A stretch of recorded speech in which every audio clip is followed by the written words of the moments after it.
While global media focuses on a specific narrative, the daily reality in Judea and Samaria involves constant, life-threatening attacks that rarely make the evening news. Here is the truth. Often, when I'm at a speaking engagement, and recently by an email, I get asked about settler violence.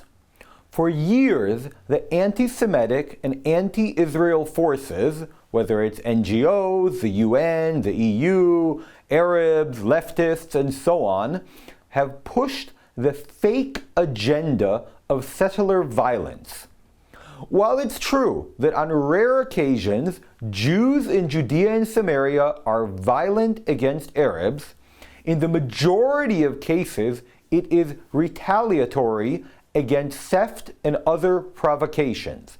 And usually there are dozens of cameramen around to film every angle of an event, which then is edited and falsely presented as 100% random, evil settler violence. Additionally, one only needs to look at the last 20 years or so and see that there is only a literal handful of Arab fatalities claimed to have been caused by settler violence. And even those are questionable narratives involving the GSS torturing to get a confession out of the perpetrators of the so-called crimes, compared to hundreds of Jews murdered by Arabs in the same period. While the left-wing media in Israel and around the world ignore attacks carried out by Arabs against Jews, and especially if they end without severe physical injuries, the reality on the ground shows that terrorism in Israel is rampant every day. But it seems that most cases, when, as mentioned, end without severe injuries, are not mentioned at all in Israeli media or obviously anywhere else. Civilians are exposed to life-threatening danger every day, from stones to Molotov cocktails to laser pointers, which we'll talk about later.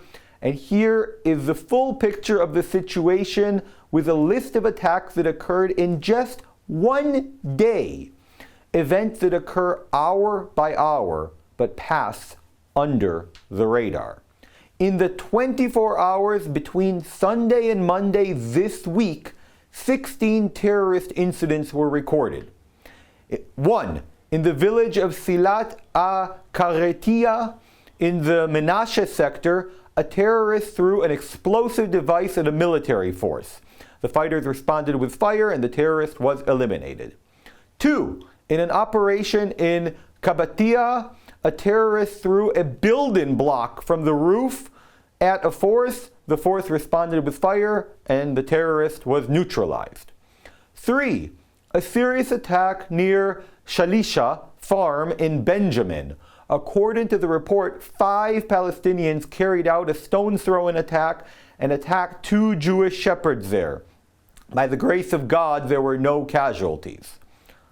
4. During an operation in the area of Bane Zaid caravan in Benjamin, a violent disturbance developed. An IDF force responded with live fire and one of the terrorists was identified as being injured.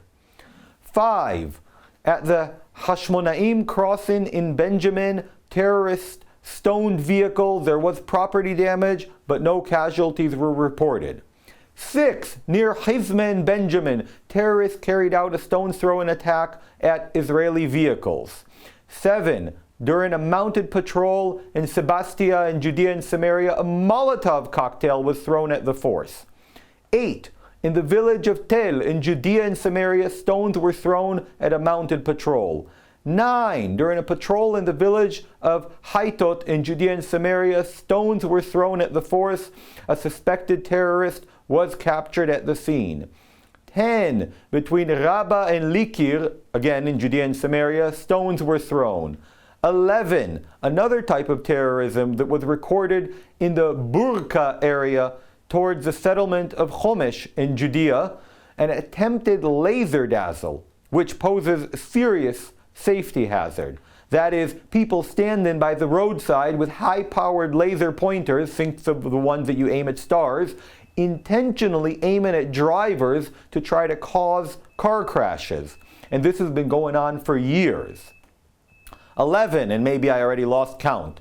In Halhul in Judea, terrorists carried out a stone-throwing attack against military forces, targeting a company commander. 12, in El Fawar in Judea, terrorists carried out a stone-throwing attack against a military force. 13, in El Arov in Judea, terrorists carried out a stone-throwing attack against the forces. One terrorist was captured. 14, during a patrol in Beit Fajr in the Etzion sector, a stone-throwing attack was carried out against the forces. 15, in Ras Al Ain area, an attack on shepherds was reported. Now, obviously we got to 15 and I said there were 16, so probably somewhere I lost track of the count, but you'll just have to go back and count yourselves, or maybe I'm tricking you. Don't let the narrative be shaped by selective editing of the liberal anti-Israel media, and I include in anti-Israel also the progressive left media of Israel, which unfortunately is the majority of media in Israel. Subscribe to stay informed about what is actually happening. Next time, we will talk about some intra-Israel news. See you!